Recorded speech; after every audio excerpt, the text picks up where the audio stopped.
إن الحمد لله نحمده ونستعينه ونستغفره ونعوذ بالله من شرور أنفسنا ومن سيئات أعمالنا من يهده الله فلا مضل له ومن يضلله فلن تجد له وليا مرشدا أشهد أن لا إله إلا الله وحده لا شريك له وأشهد أن نبينا محمدا عبده ورسوله لا نبي ولا رسول بعده قال الله تعالى في كتابه الكريم أعوذ بالله من الشيطان الرجيم يا أيها الذين آمنوا اتقوا الله وقولوا قولا سديدا يصلح لكم أعمالكم ويغفر لكم ذنوبكم ومن يطع الله ورسوله فقد فاز فوزا عظيما أما بعد فإن أحسن الكلام كلام الله وخير الهدي هدي محمد صلى الله عليه وسلم وشر الأمور محدثاتها فإن كل محدثة في الدين بدعة وكل بدعة ضلالة وكل ضلالة في النار. Mahasiswa dan mahasiswi rahimani wa rahimakumullah jami'an. Alhamdulillah di siang ini masih dipertemukan Allah Subhanahu wa taala dalam keadaan sehat walafiat. Selanjutnya mungkin kita akan absen terlebih dahulu ya, siapa-siapa yang hadir dan siapa yang mungkin tidak ya di siang menjelang siang hari ini ya. Baik, Puan Tadiana masih mengajar di kelas sebelumnya ya. Jadi dapat ada waktu istirahat 10 menit kalau nggak salah ya. Baik, Ana akan absen. Yang pertama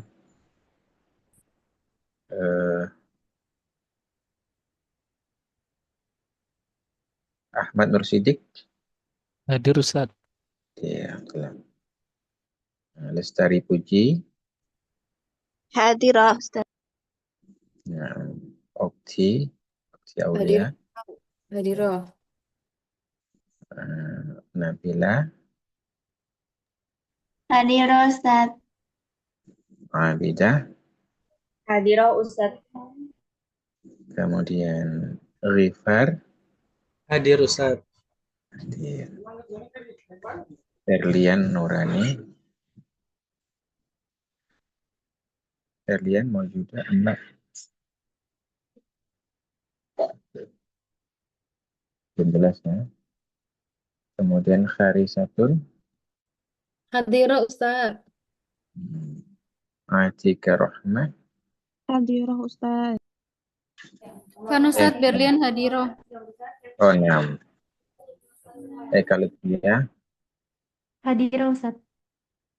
Siti Sa'idah. Hadirah Ustaz. Nurain Wison. Hadirah Ustaz. Nyam. Kemudian Azkia Miftahur Rizki. Azkia mawjud enggak? Oh, ini anu ya. Kharajat Nam. Kemudian Ahya Nurfaza. Hadirah Ustaz. Nam. M Sapri M Zeno. Hadir Ustaz. Fajar Yasin. Hadir Ustaz.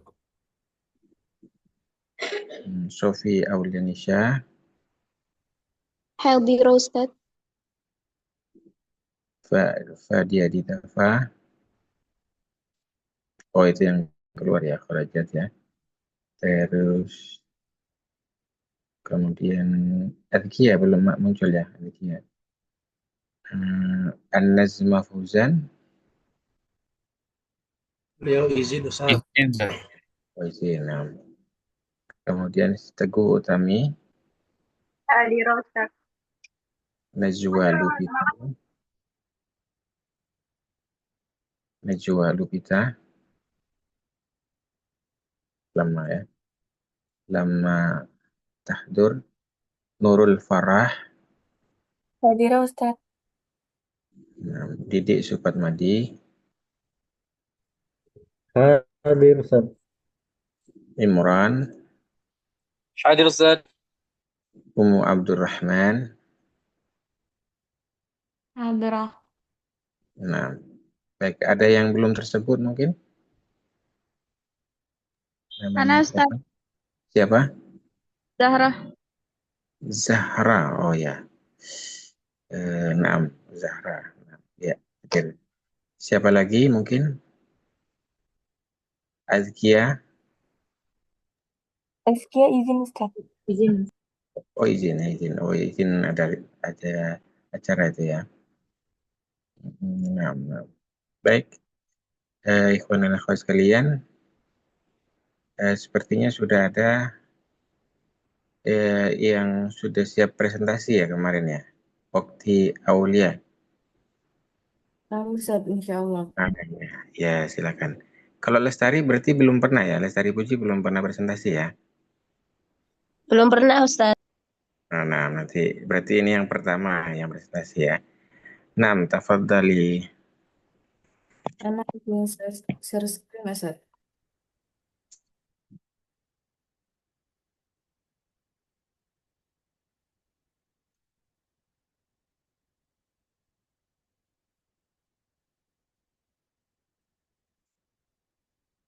Apakah sudah terlihat? Nam, sudah. Oke. Bismillah. Assalamualaikum warahmatullahi wabarakatuh. Assalamualaikum warahmatullahi wabarakatuh. Alhamdulillah, wassalatu wassalamu ala asyrafil anbiya'i wal mursalin wa ala alihi wa sahbihi ajmain amma ba'du. Terima kasih Ustadz sudah mengizinkan saya untuk presentasi hari ini. Teman-teman, hari ini saya akan mempresentasikan tentang metode pendidikan anak menurut Al-Quran, studi Quran surat Luqman ayat 13 sampai ayat 19. Hmm. Oke. Jadi, surat Luqman ini merupakan surat ke-31 dalam Al-Quran. Surat yang terdiri dari 34 ayat dan termasuk golongan surat Makkiyah. Nama Luqman sendiri diambil dari kisah Luqman yang diceritakan dalam Al-Quran tentang bagaimana dia mendidik anaknya. Luqman Al-Hakim ini merupakan sosok teladan dalam Al-Quran Al-Karim dalam mendidik anak. Keteladanan Luqman dalam mendidik anak telah diabadikan dalam Al-Quran agar menjadi contoh dan pedoman bagi umat sesudahnya dalam mendidik anak sebagai amanat sekaligus anugerah dari Allah Subhanahu wa taala. Jadi, anak adalah amanah dan tanggung jawab. Pendidikan anak adalah amanah dan tanggung jawab utama yang diemban oleh setiap keluarga, oleh setiap orang tua. Kemudian, pedoman komprehensif. Al-Quran Al-Quran itu sebagai petunjuk hidup. Jadi dalam Al-Quran itu menyediakan pedoman pendidikan yang komprehensif dan relevan sepanjang masa. Jadi tidak ada kadaluarsanya. Al-Quran itu tidak ada kadaluarsanya. Kemudian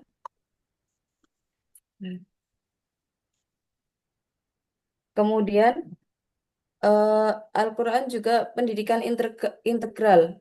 Quran Surat Luqman ayat 13 sampai 19 secara khusus memuat prinsip-prinsip pendidikan integral yang mencakup berbagai aspek kehidupan. Nah, kemudian kita masuk pada ayat ke-13. Ayat ke-13 ini dalam surat Luqman menjelaskan tentang pendidikan akidah. Wa idz qala a'udzubillahi minasyaitonirrajim wa idz qala Luqmanu libnihi wa huwa ya'iduhu ya bunayya la tusyrik billah inna syirka ladzulmun adzim. Dan ingatlah ketika Luqman berkata kepada anaknya di waktu ia memberi pelajaran kepadanya, wahai anakku, janganlah engkau mempersekutukan Allah. Sesungguhnya mempersekutukan Allah adalah benar-benar kezaliman yang besar. Jadi tonggak pertama seseorang adalah iman. Pondasi dasar seseorang adalah iman. Maka sebagai orang tua sudah seharusnya kita dapat menanamkan nilai-nilai agama Islam, utamanya akidah kepada anak sejak dini. Nah, di sini dijelaskan bahwa eh, Tuhan kita Tuhan kita itu cuma satu, yaitu Allah. Karena itu, seorang anak kali pertama haruslah dikenalkan atau diberi pengetahuan akan iman agar selalu mendekat pada Robnya, pada Tuhannya. Maka di sini penanaman tauhid dan larangan syirik adalah inti dari pendidikan awal seorang anak. Ini membentuk keyakinan dasar yang kuat. Kemudian tauhid itu menjadi pondasi bagi seluruh aspek pendidikan lainnya, baik pendidikan moral, sosial, maupun spiritual. Tanpa ada tanpa adanya akidah, maka aspek yang lain akan rapuh. Dalam ayat ini juga Luqman memanggil anaknya dengan sebutan ya bunai. Ya bunai itu dalam bahasa Arab itu eh, dinamakan dengan metode tazghir. Tazghir itu artinya cara mendidik dengan panggilan kasih sayang.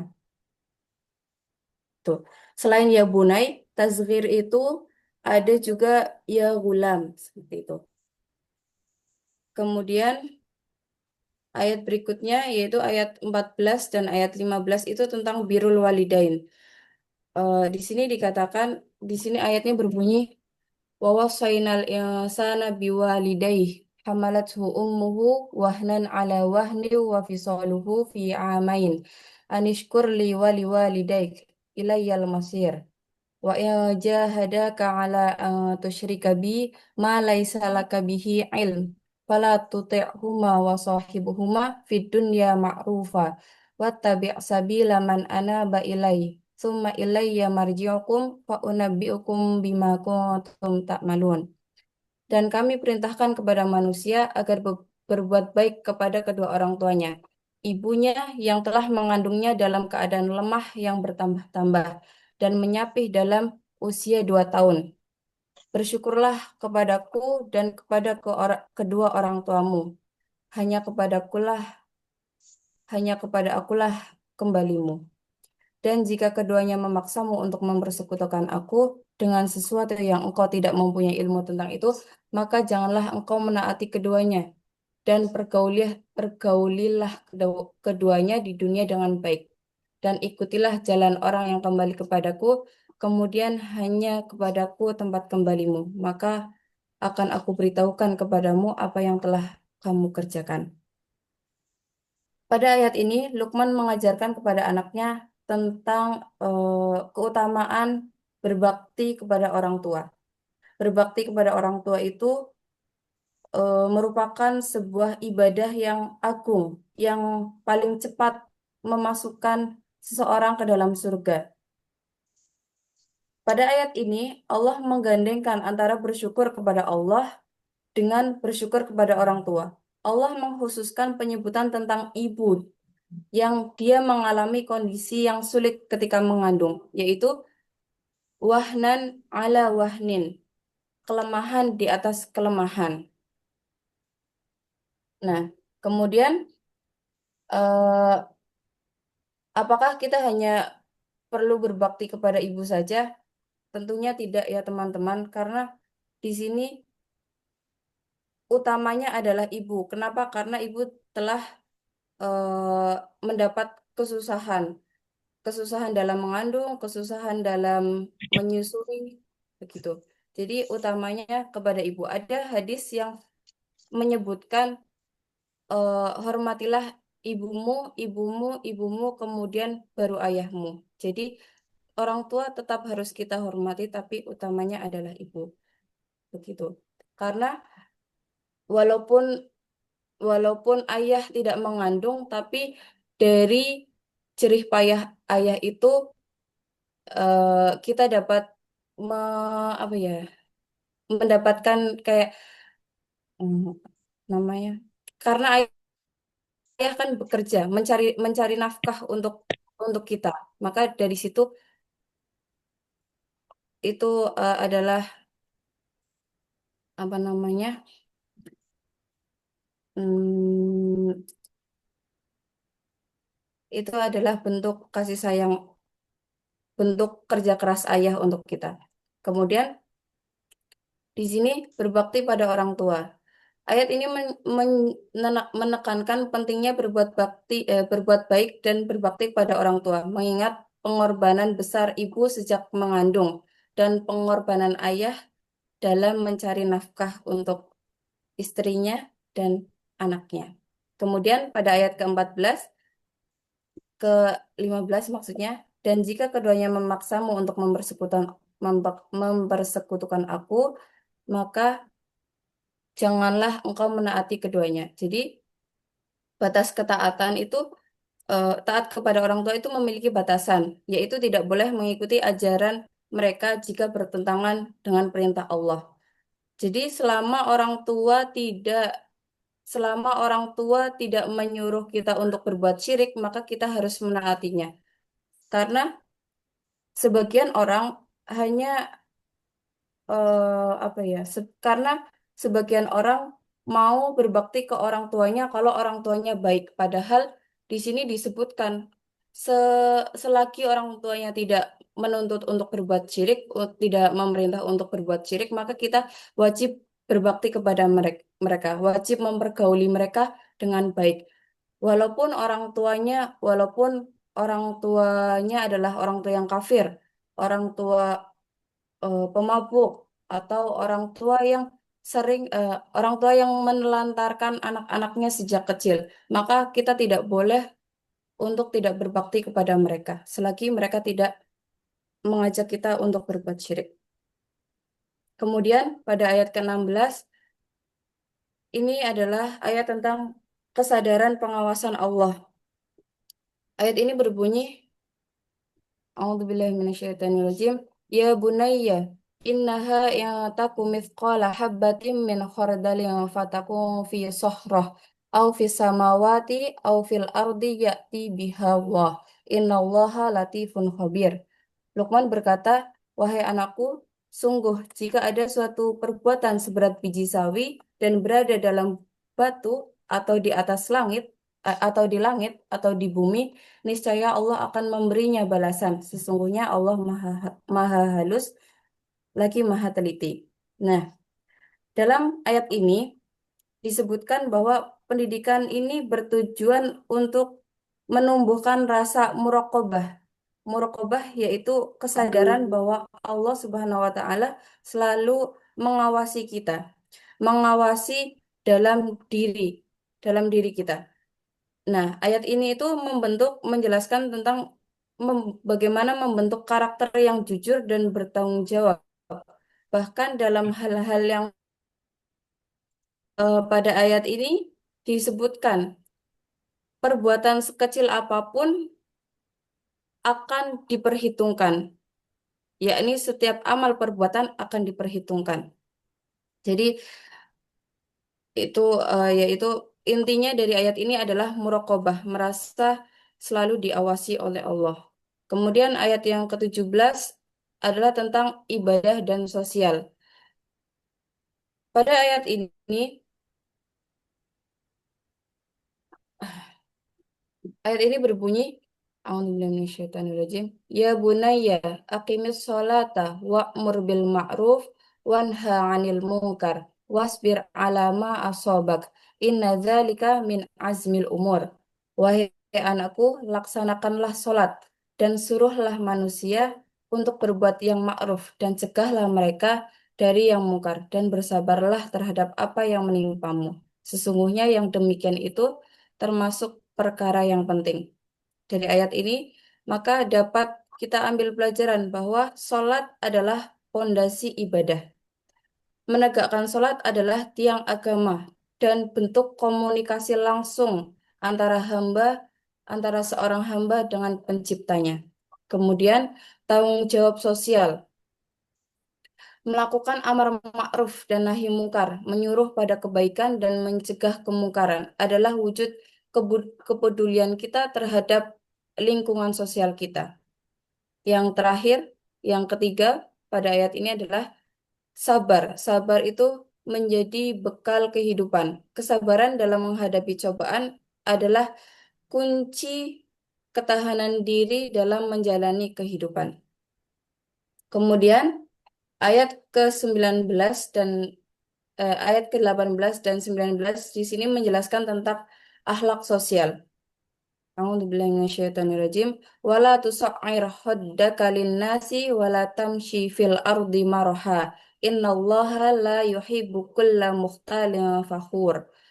Waqsid fi masyika waghdud min sautik. Inna ankaral aswati aswatul hamir. Dan janganlah kamu memalingkan wajah dari manusia karena sombong. Dan janganlah berjalan di bumi dengan angkuh. Sesungguhnya Allah tidak menyukai orang-orang yang sombong dan membanggakan diri. Dan sederhanakanlah dalam berjalan dan lunakkanlah suaramu. Sesungguhnya seburuk-buruk suara ialah suara keledai. Dalam ayat ini mengajarkan pentingnya akhlak sosial. Yang pertama adalah rendah hati. Rendah hati yaitu menghindari kesombongan dalam berinteraksi dengan orang lain. Yang berikutnya yaitu sederhana. Sederhana dalam menjaga sikap dan perilaku yang tidak berlebihan atau angkuh. Yang terakhir adalah sopan santun. Sopan santun dalam berbicara dengan lemah lembut dan tidak mengeraskan suara secara tidak perlu. Artinya tidak lemah lembut dan tidak keras. Gitu. Tegas, tegas, iya, berbicara dengan tegas. Nah, metode pendidikan Lukman dari ayat 13 sampai 19 ini ada 4 metode. Yang pertama adalah dialog penuh kasih sayang, yaitu dengan panggilan ya bunai, wahai anakku. Ini menunjukkan kelembutan dan kasih sayang dalam berkomunikasi, menciptakan suasana yang kondusif untuk nasihat. Kemudian keteladanan orang tua. Nah, meskipun secara tidak spesifik disebutkan, nasihat Lukman itu tersirat datang dari seseorang teladan yang menerapkan apa yang ia ajarkan. Kemudian nasihat langsung dan jelas. Nasihat yang diberikan itu bersifat lugas, mudah dipahami, dan langsung pada pokok permasalahan tanpa berbelit-belit. Yang terakhir adalah metode penanaman nilai bertahap. Pendidikan itu dimulai dari aspek fundamental, yaitu akidah. Lalu dari pendidikan akidah itu melebar ke pendidikan ibadah, pendidikan etika, dan sosial secara bertahap. Apa relevansinya dengan pendidikan modern? Nah, relevansi dengan pendidikan modern adalah yang pertama pendidikan karakter. Pendidikan karakter ini di sini tuh sangat relevan dalam pembentukan karakter anak-anak, mencakup aspek akidah, ibadah, dan akhlak mulia. Yang kemudian berkesinambungan atau kesinambungan, menciptakan keseimbangan antara spiritual, moral, dan sosial yang esensial bagi perkembangan anak. Yang berikutnya, yang terakhir adalah kurikulum adaptif. Prinsip-prinsip ini dapat diadaptasi dalam kurikulum pendidikan keluarga dan sekolah saat ini. Jadi, kesimpulannya adalah pada surat Luqman ayat 13 sampai 19 adalah panduan komprehensif dalam pendidikan anak menurut Islam. Ayat-ayat ini menekankan yang pertama adalah tentang akidah, penanaman tauhid sebagai fondasi utama. Yang kemudian yang kedua adalah ibadah, yaitu menegakkan sholat dan kesadaran akan pengawasan Allah. Yang berikutnya adalah akhlak keluarga, yaitu berbakti kepada orang tua, meskipun orang tuanya eh, menyuruh untuk berbuat kafir. Yang terakhir adalah akhlak sosial, yaitu rendah hati, sederhana, dan sopan santun. Nah, metode yang diajarkan ini meliputi dialog penuh kasih sayang, nasihat langsung, keteladanan, dan penanaman nilai secara bertahap. Ajaran ini relevan sepanjang masa dalam membimbing anak menjadi pribadi yang beriman, berakhlak mulia, dan bertanggung jawab. Ya, itu saja presentasi dari anak. Silahkan, syukran ala ihtimamikum. Silahkan jika ada pertanyaan, insya Allah anak kalau tidak ada, anak akhiri. Baik, Masya Allah, Tabarakallah, menarik ya. Di dunia sekarang itu sedang ngetren namanya parenting anak ya. Jadi apa namanya ya, bahasan mengenai bagaimana menumbuh kembangkan anak sesuai dengan fitrah atau syariat Islam, bagaimana para salaf terdahulu mengembangkan anak-anak mereka sehingga menjadi ulama atau orang-orang soleh yang hidup di zamannya gitu ya.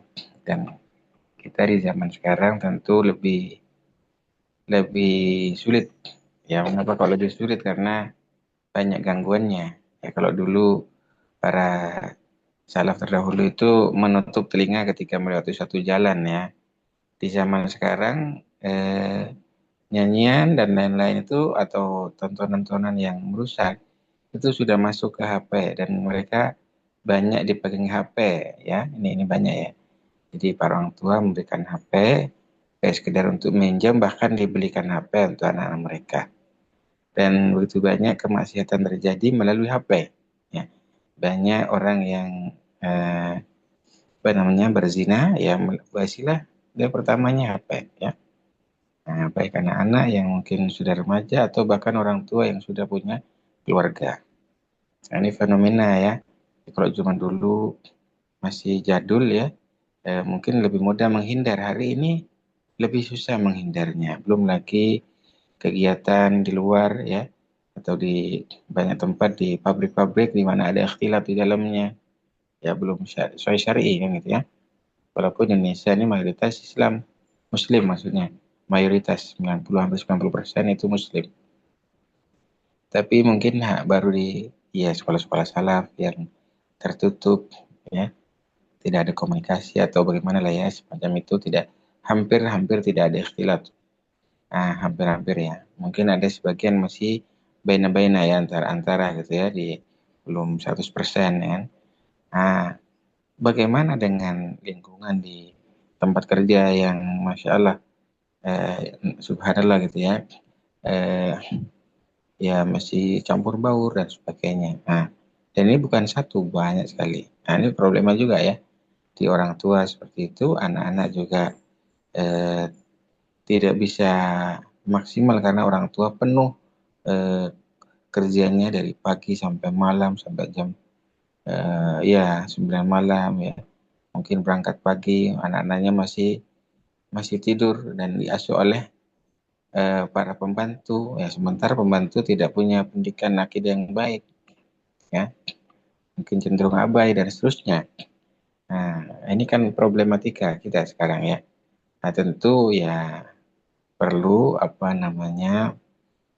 standarisasi, misalnya ya, mungkin di antara antum yang punya kepedulian di bidang ini ada pelatihan pembantu rumah tangga ya, ART ya, pelatihan ART sesuai syariat misalnya. Gimana caranya? Mungkin ya ada pelatihan pendidikan karakter sesuai kaidah Islam ya, bagaimana seperti itu. Terus kemudian dibuatlah solusi bagi orang-orang yang ingin merekrut ART itu tidak ada ikhtilat juga misalnya. Jadi ada ruang khusus bagi ART yang hanya bisa diakses oleh ibunya atau saudara-saudara perempuannya, sementara ayahnya tidak ke situ kan begitu ya, abinya tidak ke situ. Ini solusi juga ya. Yang kedua, ada pendidikan khusus bagi ART sehingga mereka bisa tahu bagian-bagian mana yang bisa mereka bantu untuk pendidikan anak-anak mereka, di mana orang tua baik yang ayah atau ibu kadang-kadang wanita karir ya, wanita karir yang sibuk sekali. Di luar sana ya, kalau di sana mungkin nggak seperti itu ya. Kalau di luar sana masih perlu ya sentuhan. Tentu dakwah ini kan tidak cukup di majelis ilmu, tapi solusi-solusi yang konkret ya. Ya tadi mungkin ada semacam pendidikan khusus bagi calon ART sesuai syariat gitu ya. Mereka menutup aurat dan memberikan bimbingan bagi orang yang mau merekrut dari ART yang sudah terdidik ini, harus punya standar. Seperti ini ruangannya disetting dulu dan seterusnya mungkin dan sebagainya ya. Artinya perlu ada pola-pola orang yang mengarah ke sana. Dari sisi pendidikan mungkin kita udah banyak nih ya. Sekolah-sekolah sunnah banyak, ma'had-ma'had juga banyak. Tapi yang ke arah real seperti ini belum ada. Belum ada. Mungkin kalaupun ada masih belum pernah dengar ya. Mungkin lewat dari pengamatan anak. Tapi sepertinya belum. Maka ini terobosan baru yang bisa jadi apa ya namanya solusi untuk umat ke depannya. Baik, jadi pendidikan anak ini tidak boleh kita sepelekan. Mengapa? Karena mereka ini adalah penerus estafet masa depan, penerus estafet masa depan. Jadi kita mungkin pada masanya akan meninggal kan. Siapa penerusnya? Anak-anak kita ini. Nah, bagaimana kalau anak-anak ini tidak dididik dengan baik, tidak dimasukkan pondok, misalnya hanya ya belajar pulang pergi, ya kemudian pulang perginya juga kalau tidak di sekolah sunnah bagaimana? Mereka tidak bisa dapatkan tarbiyah masalah akidah yang lurus, sesuai dengan para salaf terdahulu misalnya. Nah, kemudian pendidikan agama cuma dapat 2 jam, ya. Tahfidz mungkin nggak pernah ya, karena mereka tidak ada. Maka ini bisa jadi solusi baru ya. Satu misalnya ya, satu yang tadi udah sebutkan. Berikutnya bisa jadi mungkin bahwa para ikhwan ya, maksudnya sarjana-sarjana dari sekolah tinggi bermanhaj salaf bisa masuk ke lembaga-lembaga yang bisa menerima mereka dengan cingkrang apa namanya celananya, jenggotnya tetap terpelihara, dan mereka bisa berdakwah ke sana. Jadi kinerja dari ustadz-ustadz kibar kita terkurangi, ya bukan terkurangi, ya makin makin lebar sayapnya kan gitu ya. Dengan adanya antum masuk ke lembaga-lembaga yang formal, yang mungkin bisa berdakwah baik secara lisan ataupun tindakan. Ya, misalnya dengan mengusulkan kepala sekolah ya, supaya apalagi sudah jadi kepala sekolah bisa lebih ngatur banyak ya. Bagaimana kantor itu ada 2, khusus ikhwan ada, maksudnya guru-guru akhwat ada, khusus guru ikhwan ada. Kemudian untuk kelas pun dibedakan, ada kelas akhwat, ada kelas ikhwan. Nah, masya Allah, tabarakallah, bisa seperti itu ya.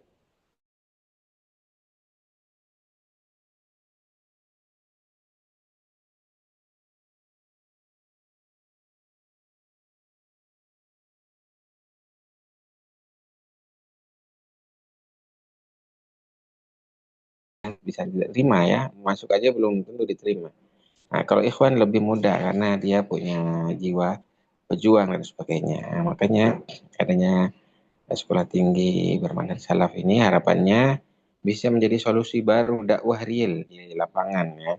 Jadi bagaimana kasus ya banyak anak-anak ya apa nih hatta di sekolah Muhammadiyah sekalipun tiap tahun ada yang kasus hamil di luar nikah misalnya itu. Ini anak nggak sebutkan nama sekolahnya tapi tidak, ini pembelajaran ya bagaimana karena ikhtilaf ya adanya campur baur laki perempuan ya akhirnya terjadi seperti itu pacaran dan sebagainya. Mereka tidak ada pacaran dalam Islam. Ketika sudah sampai waktunya menikah maka ta'aruf nazar menikah dalam waktu yang singkat, bukan berlama-lama. Yakinlah bahwa Allah Ta'ala itu pengatur ya, Allah Ta'ala itu pencipta, pengatur yang mengayomi kita semua. Jadi jodoh kita sudah tetap Allah SWT. Jadi jangan takut dengan takut. Oh saya gak kenal ya, tapi Allah Taala sudah menentukan siapa yang terbaik untuknya gitu ya. Jadi jangan takut. Bahkan ya banyak orang bermaksiat dengan pacaran, tapi pun cerai juga kan gitu ya. Artinya memang bukan masalah itu, tapi masalah ketakwaan kepada Allah Subhanahu Wa Taala bahwa apa namanya keawetan itu karena ya suami istri bertakwa kepada Allah Subhanahu Wa Taala maka awet sampai tua sampai dipisahkan oleh kematian, bukan karena mengenal dan mengenal itu suatu kesalahan yang besar. Justru dengan mengenal itu apa ya banyak peluang maksiat ya, bukan peluang, sangat besar peluangnya. Bahkan Allah Taala menyatakan wala taqrabuz zina, wala taqrabuz zina. Ini kan terjadi banyak di luar sana ya. Nah, baik ikhwan dan akhwat sekalian, alhamdulillah ini sudah ada mahasiswi yang sudah tampil ya. Mungkin ada lagi yang mau tampil juga. Lestari Puji, gimana sudah siap belum? Belum ya? Insya Allah Oh, bisa insya Ustaz. baik, baik, baik. Ya, silakan di-share di ini ya, di Zoom. Insyaallah ini menarik ini tadi Okti, mudah-mudahan ini lanjutnya juga menarik ya. Nah, Tapi Afwan belum bisa share screen Ustaz. oh begitu ya. Sarana coba bantu di sini ya.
Ya, silakan. Sudah ada itu?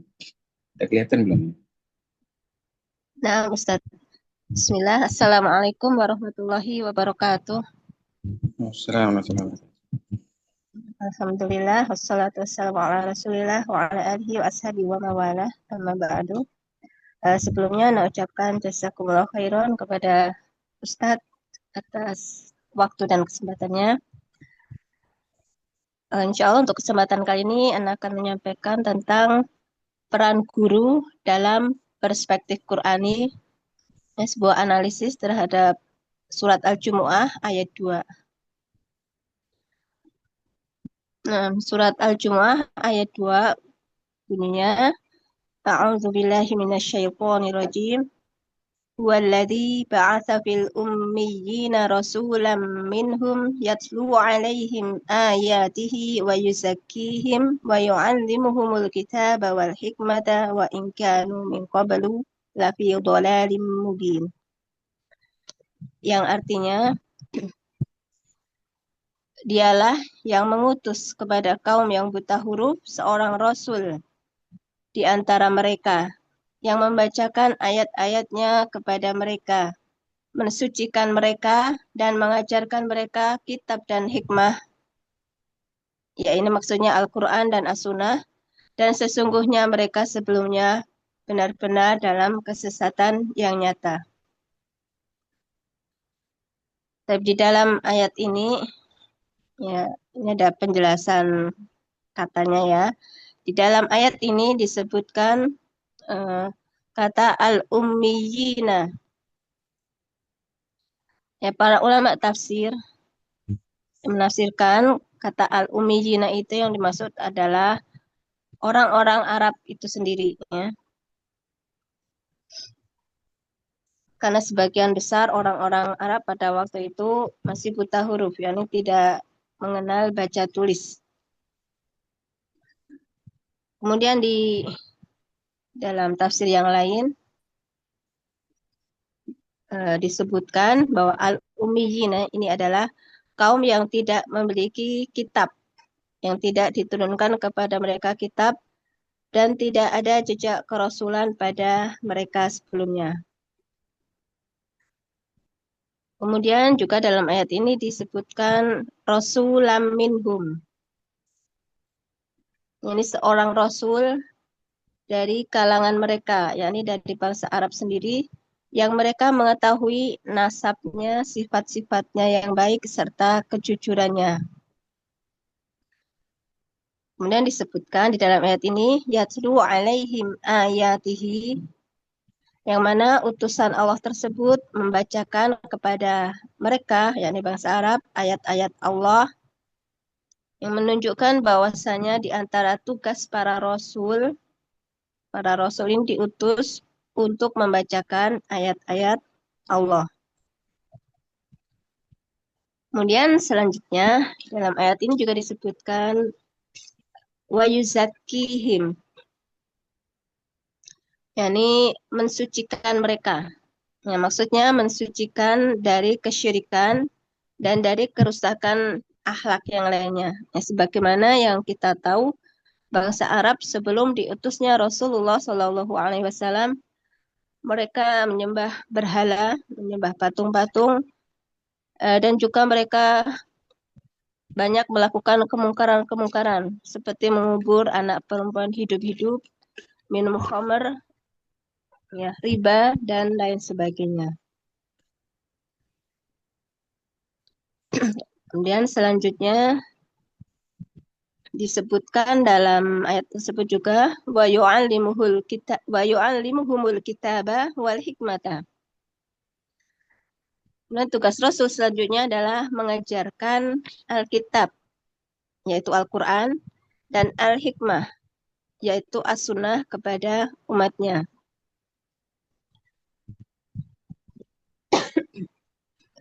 Kemudian wa in kanu min qablu lafi dhalalim mubin.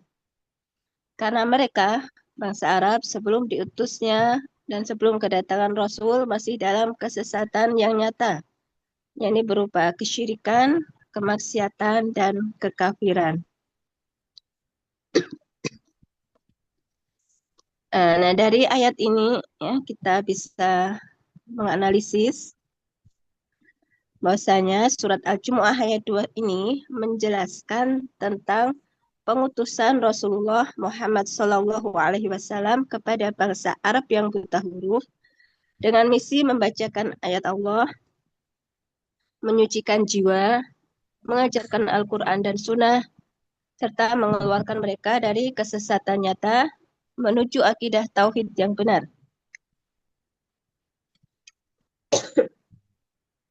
Ayat ini menegaskan bahwa Nabi Muhammad SAW diutus dari kalangan mereka sendiri sebagai nikmat terbesar dari Allah di tengah kondisi masyarakat jahiliyah yang penuh penyimpangan seperti syirik dan kezaliman. Dan sebagaimana kita ketahui, bahasanya di antara peranan Rasulullah SAW terhadap umatnya, yakni sebagai seorang pengajar. Ya, Rasulullah SAW mengajarkan berbagai kebaikan kepada umatnya. Apa Nana? Minum dulu.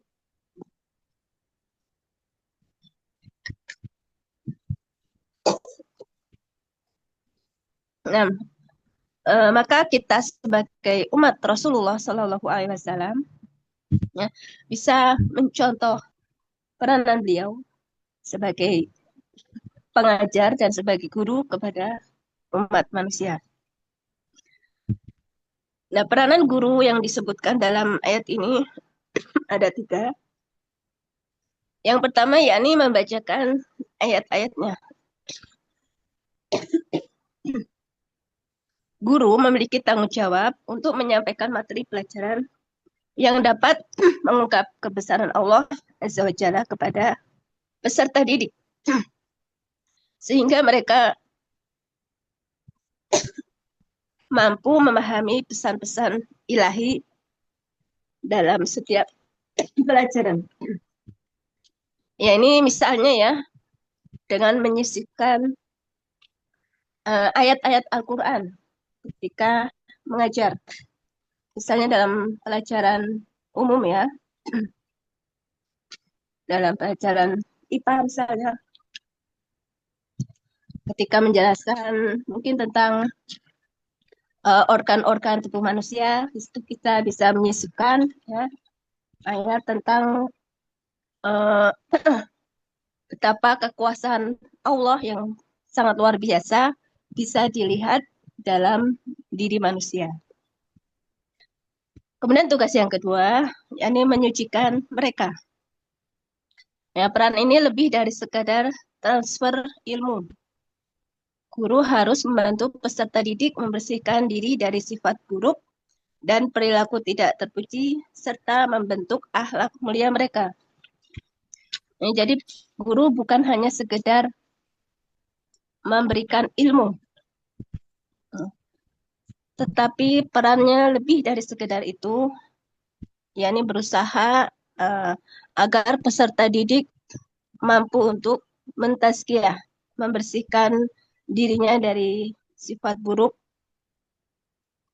ya misalnya dari sikap-sikap sombong, kemudian riya dan lain sebagainya, dan juga mengarahkan mereka untuk selalu berakhlak mulia. Kemudian peran yang ketiga yakni mengajarkan kitab dan hikmah. Guru bertanggung jawab mengajarkan isi Al-Quran dan Sunnah Nabi Muhammad SAW. Dan ini mencakup aspek keimanan, akhlak, dan hukum-hukum yang menjadi panduan hidup di dunia dan bekal di akhirat kelak.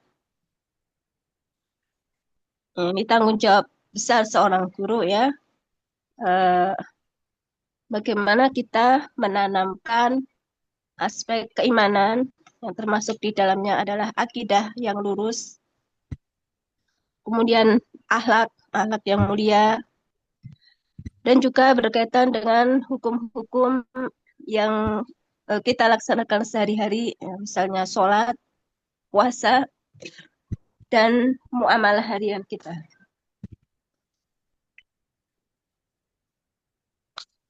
Dan selanjutnya, dari pemaparan tadi ya, ada implikasi dan harapan bagi para guru. Yang pertama ya, tentang kompetensi ilmu dan wawasan seorang guru. Jadi guru diharapkan memiliki wawasan ilmu pengetahuan yang luas dan mendalam, serta kompetensi dalam bidang ilmu yang diajarkan. Ya, bahkan diharapkan ya bisa menyelaraskan antara apa yang diajarkan kepada muridnya dengan ayat-ayat Al-Quran atau hadis Rasulullah Shallallahu Alaihi Wasallam. Dan ini tentu butuh ilmu dan kompetensi yang mendalam. Kemudian juga guru diharapkan memiliki tanggung jawab moral dan spiritual. Ya. Yang mana ini dalam era modern ini sangat penting ya. Seorang guru memiliki tanggung jawab moral dan spiritual. Karena tanpa tanggung jawab moral dan spiritual, guru bisa menyimpang dari kode etik yang seharusnya ya, sehingga dia melupakan tanggung jawabnya terhadap anak didiknya ya, dan seterusnya. Kemudian harapan selanjutnya bagi para guru adalah membentuk individu dan masyarakat yang baik ya. Melalui pengajaran dan penyucian jiwa, guru berkontribusi pada tujuan pendidikan Islam untuk membentuk pribadi muslim yang bertauhid, beradab, dan bertakwa, baik secara individu maupun sosial. Dan ini tentu tugas yang sangat berat bagi seorang guru atau pengajar. Tapi yang terakhir, kesimpulan, berdasarkan surat Al-Jumu'ah ayat 2 tersebut, peran guru adalah sebagai pendidik yang tidak hanya menyampaikan ilmu, tetapi juga menyucikan jiwa, yakni membentuk akhlak, baik akhlak terhadap sesama manusia, ya, terlebih lagi akhlak terhadap Allah Subhanahu wa Ta'ala, dan mengajarkan kitab Al-Quran serta hikmah, yakni as-sunnah, kepada peserta didik, sehingga mereka dapat memahami dan menunaikan hak-hak Allah dan Rasul-Nya, dan membangun masyarakat yang bertauhid dan berakhlak mulia. Demikian sedikit yang bisa Ana sampaikan. Mohon maaf jika banyak kekurangan dan kesalahan. Syukran wa jazakumullahu khairan. Baik, Masya Allah. Menarik ya. Jadi ada tafsir ayatnya, ada analisisnya, ada implikasinya. Masya Allah. Yang lain juga bisa membuat seperti ini ya. Jadi ada kesimpulannya juga. Ini satu hal yang menarik dalam pembahasan tafsir Tarbawi ya. Sekalian, kita masih ada waktu sampai sekitar ini 30 menit ya. Nanti mungkin bisa presentasi yang ketiga, tapi sebelumnya Anda mungkin sedikit menambahkan ya bahwa di surat Al-Jumu'ah ayat 2 ini Allah Subhanahu wa Ta'ala ingin memberikan gambaran kepada kita bahwa Allah telah mengutus seorang Rasul, dan setiap di ayat yang lain itu Allah Ta'ala menyinggung bahwa setiap umat itu diutus Rasul ya, setiap umat walaupun mungkin ada masa fatrah, mungkin ada masa kekosongan ya, tapi sejatinya setiap kaum itu sudah diberikan Rasul ya. Bahkan Rasulullah SAW mengabarkan juga bahwa Nabi yang diutus ke muka bumi ini ada 24.000, cukup banyak ya. 24.000 itu ya dari zaman dulu sampai terakhir beliau ya. Kalau dulu mungkin setiap kaum dikasih satu, tapi Rasulullah adalah khatamul anbiya wal mursalin. Beliau adalah utusan yang terakhir ya. Dan beliau diutus untuk kafatal linnas ya, untuk seluruh manusia, ujung barat ujung timur semuanya. Tidak ada bahkan saya tidak ada nabi selain beliau ya. Jadi di periode terakhir ini beliau bahkan sakolain, beliau diutus kepada bukan hanya untuk manusia, juga kepada jin ya. Nah, jadi ikhwan dan akhwat sekalian, para mahasiswa, bahwa dengan adanya kitab Al-Quran ini menjadi pedoman ya bagi seorang guru untuk mendidik anak-anak mereka. Walaupun mungkin di antara antum barangkali nanti juga dikasih amanah materi-materi umum ya, sebaiknya juga di-compare dengan materi-materi yang berasal dari Al-Quran, As-Sunnah, maupun perkataan para ulama-ulama yang bersinggungan dengan materi tersebut, sehingga anak-anak itu punya rasa ingin tahu lebih dalam ya, untuk bagaimana mengetahui syariat ya. Jadi satu sisi mengenalkan materi umum misalnya ya, karena bisa jadi kan ada seperti yang di Binbas itu, ada ya dia jurusan bahasa Arab tapi ngajar matematika gitu ya, ada yang ngajar apa gitu, ngajar bahasa Indonesia dan sebagainya. Selain memang ada yang memang ngajar nahwu, sorof, atau ngajar muhadasah misalnya, ada yang seperti itu. Tapi ada kalanya karena mungkin banyak yang sudah dipegang, sementara ada kekurangan kekurangan guru ya, maka dan dia punya kemampuan seperti dulu ada seorang ustadz di sini ya, beliau keahliannya sebenarnya matematika, tapi beliau bisa ngajar nahwu juga, bahkan punya kitab nahwu ya. Itulah mungkin multi talent ya. Jadi satu sisi belajar umum bisa, belajar agama juga bisa. Nah, ikhwan dan akhwat sekalian, sejatinya ilmu yang dimiliki oleh kita adalah untuk bagaimana menghapus kebodohan dari kita dan bisa menghapus kebodohan dari orang lain, yang untuk mendapatkan ridha Allah Subhanahu wa taala dan kebahagiaan di kampung akhirat kelak insyaallah ya. Jadi tidak ada tujuan lain hanya karena untuk Allah Subhanahu wa taala dalam aktivitas kebaikan-kebaikan yang kita lakukan dalam seharian kita sebagai seorang pengajar. Baik, mungkin selanjutnya ada presenter yang ketiga. Monggo siapa yang sudah siap? Insya Allah sudah siap, Ustaz. Nah, tafadhali. Ya, anak izin. Dengan ada maksudnya ada laptopnya? Ada, Ustaz. Ya, nah, tafadhali, silakan.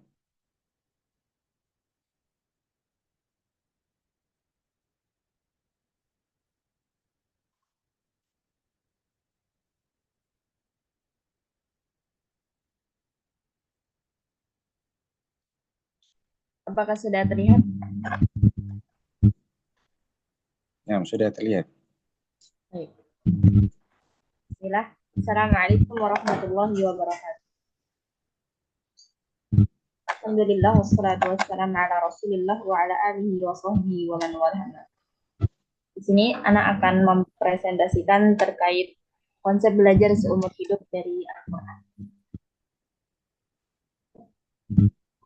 Dalil yang akan dibawakan di sini adalah dari surat Toha ayat 114 yang berbunyi, "Fata'ala Allahul Malikul Haq, wa la ta'jal bil Qur'ani min qabli an yaqda ilaika wahyu, wa qur rabbi zidni ilma." Yang artinya, maka Maha Tinggi Allah, Raja yang sebenar-benarnya, dan janganlah engkau wahai Muhammad sallallahu alaihi wasallam tergesa-gesa membaca Al-Qur'an sebelum selesai diwahyukan kepadamu, dan katakanlah, ya Tuhanku, tambahkanlah ilmu kepadaku. Sini kita akan membaca tafsirnya yang sumbernya berasal dari web ini ya. Yang pertama, Allah Azza wa Jalla adalah Al-Malik, Maharaja. Dialah raja yang sesungguhnya, yang kekuasaannya mutlak, tidak terbatas dan abadi. Sedangkan bagi raja-raja dunia, maka kekuasaan mereka itu fana dan sangat terbatas. Kemudian dilanjutkan juga, Fata'ala Allahul Malikul Haq. Al-Haq di sini Allah Ta'ala adalah Al-Haq. Dialah yang maha benar dalam segala-galanya. Baik firman-Nya, takdirnya, kehendaknya, syariatnya, dan segala tentangnya adalah kebenaran. Kelak pada hari kiamat Allah Azza wa Jalla akan berkata, Anal Malik, Ainal Mulukul Ard. Akulah sang maharaja. Di manakah raja-raja bumi itu? Kemudian pada kata selanjutnya, Fata'ala Allahul Malikul Haq wa la ta'jal bil Qur'an ya. Kemudian Allah memerintahkan agar Nabi Muhammad Shallallahu Alaihi Wasallam tidak terburu-buru hingga wahyu yang diturunkan kepadanya melalui Jibril alaihi salam selesai disampaikan. Ini berkaitan dengan ayat yang lainnya, yaitu pada surat Al-Qiyamah ayat 16, La tuharrik bihi lisanaka lita'jala bih. Janganlah engkau menggerakkan lidahmu untuk membaca Al-Quran karena ingin cepat-cepat menguasainya. Ya.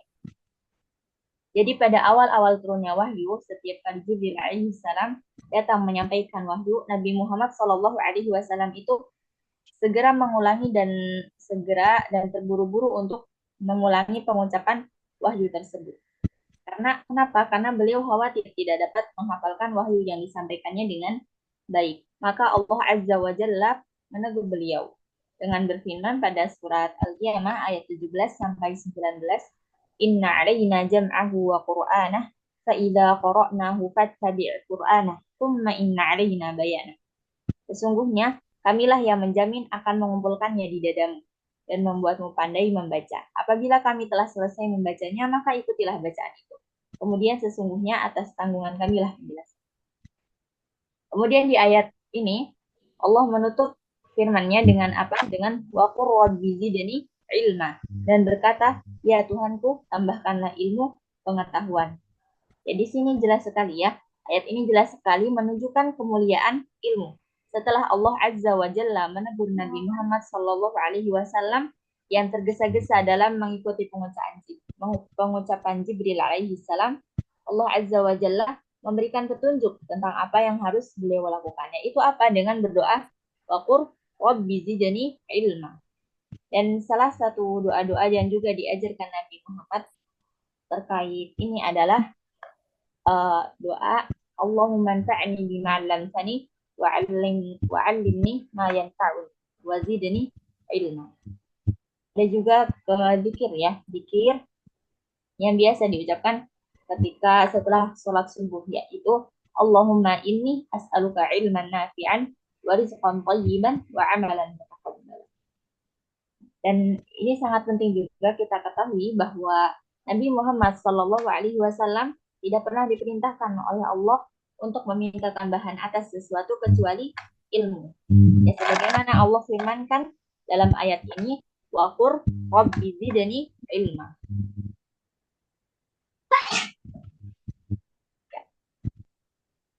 Ya. Jadi doa-doanya Allah anfa'ni bima 'allamtani, kemudian juga rabbi zidni ilma. Kita lanjut ke slide berikutnya. Menuntut ilmu adalah kewajiban bagi setiap muslim. Nabi Shallallahu Alaihi Wasallam bersabda, "Thalabul ilmi fardhatun 'ala kulli muslim." Menuntut ilmu itu wajib atas setiap muslim. Bahkan menuntut ilmu merupakan ibadah yang paling afdal, karena seluruh ibadah tidak akan bisa ditunaikan sesuai yang diinginkan Allah dan Rasul-Nya kecuali dengan apa? Kecuali dengan ilmu. Ya, maka jelas bahwa menuntut ilmu itu ibadah. Jika saat kita melaksanakan sholat, hadir dalam diri kita perasaan sedang ibadah, maka hadirkan juga perasaan tersebut saat hadir di kajian, membaca kitab para ulama, dan ikhtiar-ikhtiar menuntut ilmu lainnya. Ibadah adalah tanggung jawab manusia yang selalu melekat selama kita masih bisa bernafas di dunia. Artinya apa? Artinya ibadah itu tidak ada ujungnya kecuali satu, yaitu apa? Kematian. Demikian pula menuntut ilmu ya, ujung dari proses menuntut ilmu bukan sekedar alma mater, pondok pesantren, ijazah S1, S2, S3 atau bahkan lulus dari universitas favorit di Timur. Tapi apa? Tapi akhir dari perjuangan menuntut ilmu adalah kematian. Karena ibadah itu sampai mati. Allah Subhanahu wa taala berfirman dalam surat Al-Hijr ayat 99, wa'bud rabbaka hatta ya'tiyakal yaqin. Beribadahlah kepada Tuhanmu sampai bertemu kematian. Ya, ilmu itu saat ditinggalkan dia akan menutup diri dari kita seperti tutupan-tutupan debu di buku. Demikian juga ilmu agama, ya. Ironi jika patah arang itu terjadi pada ilmu agama. Benar apa yang dikatakan oleh Ibnu Abi Hatim rahimahullahu taala, la yathbutu an talabil ilm illa jahil. Tidak akan patah semangat belajar kecuali orang yang bodoh. Maka mari kita bersahabat dengan ilmu sampai akhir hayat. Jangan sampai menjadi mantan penuntut ilmu. Karena menuntut ilmu apa? Menuntut ilmu itu sampai mati. Bersabarlah dalam menuntut ilmu sehingga hal itu dapat menjadi karakter kita, ya, menjadi karakter. Jika kita terjerumus dalam kebosanan maupun kalah dengan hawa nafsu, maka apa? Maka berusahalah sebaik mungkin untuk melawannya. Karena sesungguhnya syaitan menyeru kepada manusia untuk bermalas-malasan. Demikian dari Ana. Mohon maaf untuk segala kekurangan dan kesalahan. Jazakumullahu khairan wa barakallahu fikum. Assalamualaikum warahmatullahi wabarakatuh. Waalaikumsalam warahmatullahi wabarakatuh. Insyaallah, tabarakallah. Ya, seruan ya untuk bagaimana tidak berhenti belajar ya, bagaimana juga diungkap oleh Syekh Muhammad Imam Ahmad bin Hanbal ya. Imam Ahmad bin Hanbal beliau menyatakan atlubul ilma hatta adkhulal kubur, saya itu menuntut ilmu sampai datang kematian ya. Bahkan dalam kitab Syekh Dr. Ahmad Kurzun beliau menyatakan laisa minal ulama, tidak sebut ulama kalau dia berhenti belajar. Jadi ulama terus pun belajar, apalagi yang belum ulama ya, artinya teruslah menuntut ilmu kepada siapa? Orang yang belum kita ambil ilmunya ya, Bahkan dalam kitab Talabul Ilm karangan Syekh Dr. Ahmad Kurzun juga jelaskan bahwa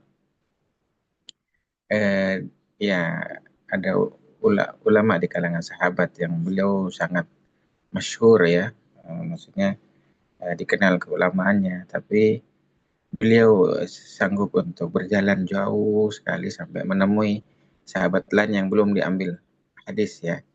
Walaupun hanya untuk ambil satu hadis saja, beliau sanggup untuk berjalan 1 bulan, Masya Allah. Padahal beliau ini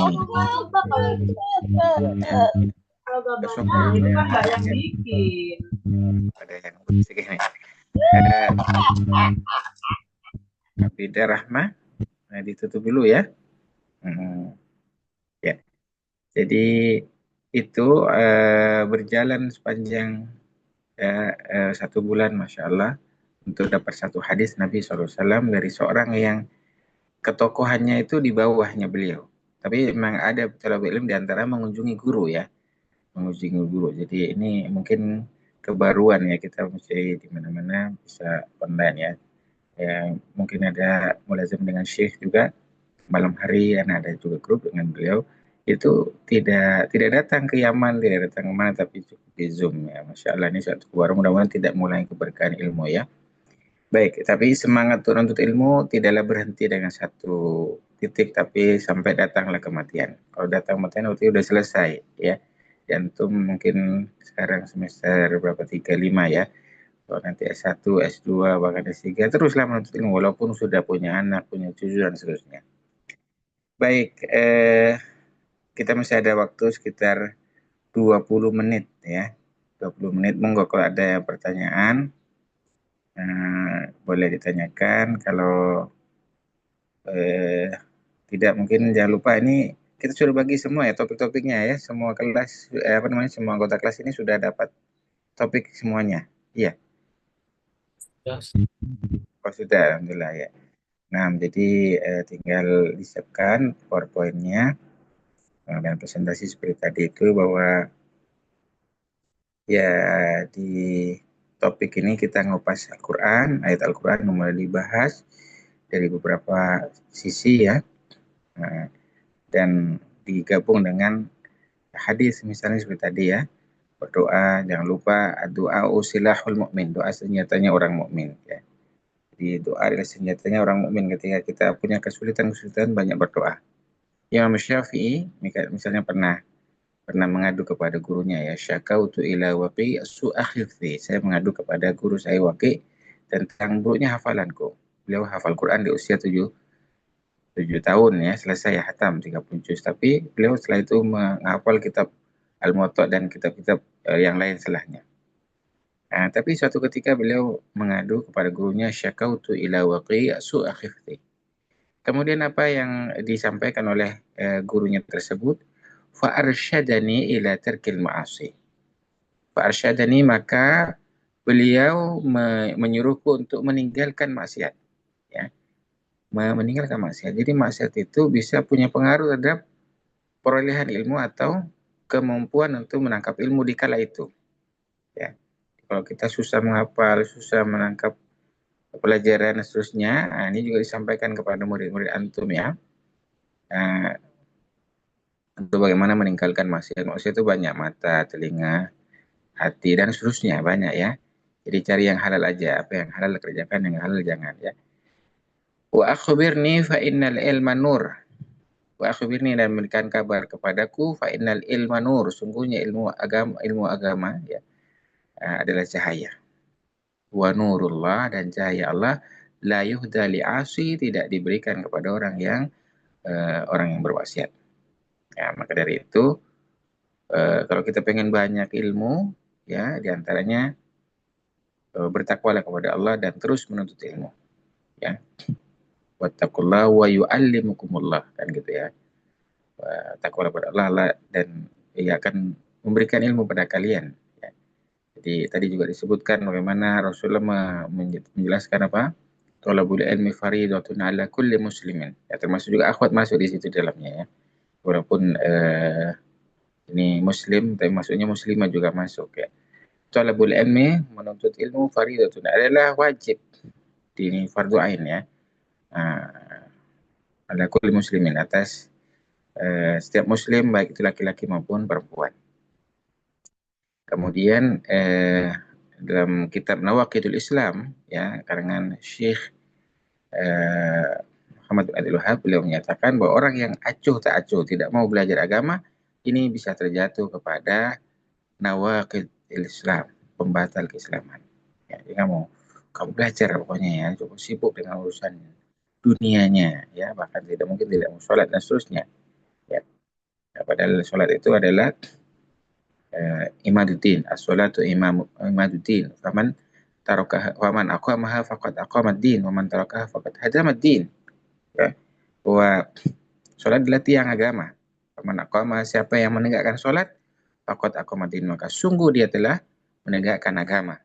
Wa man tarakaha, dan barang siapa yang meninggalkan sholat, faqad hadamad-din, maka dia merobohkan agamanya sendiri. Ya, maka dari itu kita himbau kepada teman, saudara, atau siapa yang masih bolong-bolong sholatnya, perhatikan, ya. Perhatikan sabda Nabi ini, ya. Bahkan disebutkan dalam hadis yang lain, man tarakas shalah amdan faqad kafarah. Barang siapa yang sengaja tidak sholat, maka dia telah kafir. Waliyadzubillah. Jadi di luar sana mungkin ada yang profesi tukang, profesi macam-macam, dia sibuk dan tidak mau sholat. Ya, waktunya sholat biasanya apa? Kotor. Kalau kotor itu nggak masalah, penting suci, ya. Di Masjidil Haram atau sekitar Masjidil Haram itu orang sholat di jalan-jalan, ketika sudah qomat sudah, dan biasanya habis adzan langsung qomat, ya. Di sana itu habis adzan qomat. Nah, qomat orang mau di mana saja, ya, karena pernah waktu itu ngantri tiket, ya, tiket untuk pakai kendaraan, ya, bagi orang yang sudah tua kan biasanya dia tawaf sa'inya pakai kendaraan, ya, di atas lantai 3 itu antri tiket untuk beli itu, ya, lumayan, sekali jalan berapa itu, sejutaan kurang lebih, ya. Nah itu kita sudah qomat, ya, semua baris. Walaupun tadinya ngantri untuk tiket, kalau udah qomat, baris semua, nggak peduli. Ya, jadi bukan masalah kotor, tapi suci atau najis. Kalau najis ya nggak boleh di situ, tapi kalau selama suci, ya, boleh di mana aja, mau sholat di mana aja ya. Jadi menghadap kiblat, dan tentu ya apa namanya, karena wilayah Masjidil Haram itu luas sekali, ya, maka di mana aja bisa sholatan gitu, bisa mengarah ke arah imam atau orang yang berada di depannya, kan ada kelihatan depannya untuk ya, ya apa namanya, bahkan jalannya masya Allah sampai sangat panjang sekali. Jalan-jalan menuju Masjidil Haram itu kalau sudah komat semuanya berbaris ya, sesuai dengan apa namanya, ya barisan shop mereka, insya Allah ya. Seperti itulah ya. Jadi seorang Muslim ya seperti itu ya. Taat beribadah kepada Subhanahu wa Ta'ala, menuntut ilmu ya sampai mati. Ya, bahkan Imam Syafi'i dalam syairnya, salah satu syarat untuk menuntut ilmu kata beliau ya, 6 syarat itu diantaranya adalah tulus zaman, tulus zaman. Jadi menuntut ilmu itu tulus zaman, sepanjang masa tidak ada akhirnya ya. Long life education, jadi pendidikan sepanjang masa. Antum walaupun sudah S1, S2, S3 atau bahkan profesor sekalipun tetap menuntut ilmu ya, tidak menuntut ilmu. Jadi tidak ada apa namanya, berhentinya ya. Kalau wa'bud rabbaka hatta ya'tiyakal yaqin itu terutama adalah sholat ya. Jadi sholat itu berhenti kalau sudah datang kematian ya, artinya ya, selama dia masih bernafas ya tetap wajib sholat, walaupun dia sakit di rumah sakit tetap wajib sholat ya. Ini yang mungkin belum mengetahui, bahkan ada orang-orang safar itu kadang dia nggak mau sholat ya, padahal apa mereka tidak tahu bahwa sholat itu selama kita ya masih bernafas ya masih terus harus sholat ya. Kalau bisa berdiri ya duduk, kalau bisa duduk ya tidur, kan begitu ya, tidur mengarah kiblat. Jadi artinya kewajiban sholat, kewajiban untuk ilmu itu terus ya. Jadi menuntut ilmu terutama ilmu agama ya, maka Allah qala Rasul, kan begitu. Jadi ilmu-ilmu dunia itu bagi yang diperlukan, artinya untuk kemaslahatan umat, bidang kedokteran, teknik atau yang lain ya silakan, boleh ya. Tapi yang wajib adalah ilmu agama. Bukan didahulukan dunia kemudian agamanya dibelakangkan ya, ini kesalahannya. Jadi agama itu pertama. Ya, kemudian yang lain silakan. Kalau misalnya ada yang ingin menggeluti di bidang-bidang lain ya silakan. Nah, begitu ya. Baik, ikhwan dan akhwat sekalian, masih ada sekitar ya 10 menit lebih ya, 10 menit lebih. Mungkin kalau ada pertanyaan boleh ya. Kemudian yang sudah maju baru berapa orang ini? 1, 2, 3 ya. Berarti siapa namanya? Ahmad sudah maju belum? Ahmad Belum Antam Ustaz, belum ya. Kapan? karena Ya, insya Allah minggu depan, karena ini yang apa PPT yang kemarin anak perbaiki dulu Ustaz. ya, Dulu ya. kan anak pernah share Ustaz, tapi Iya betul, dulu pernah saya tapi belum maju ya. Nah, monggo kalau siapnya pekan depan nggak apa-apa. Tapi kalau sekarang ini kita mepet waktu sholat ya. Waktu sholat. Di sini sebentar lagi juga berkumandang qomat ya. Azan sudah. Mungkin kita tutup di sini aja ya. Nanti insya Allah pekan depan siapa yang sudah siap bisa share ke grup. Nanti biar tinggal menayangkan di waktu di mana ada mata kuliah tersebut ya. Baik. Naktafi bihadza wa insyaallah naktafi. Ada pertanyaan silakan. Apa Ustaz Najul kita hadirah? Oh siapa? Oh Najwa Lubita. Oh ya. Sekedar apa namanya? Kita lihat dulu ya. Najwa. Tadi kita seperti apa? Presensi Najwa Lubita. Najwa. Najwa itu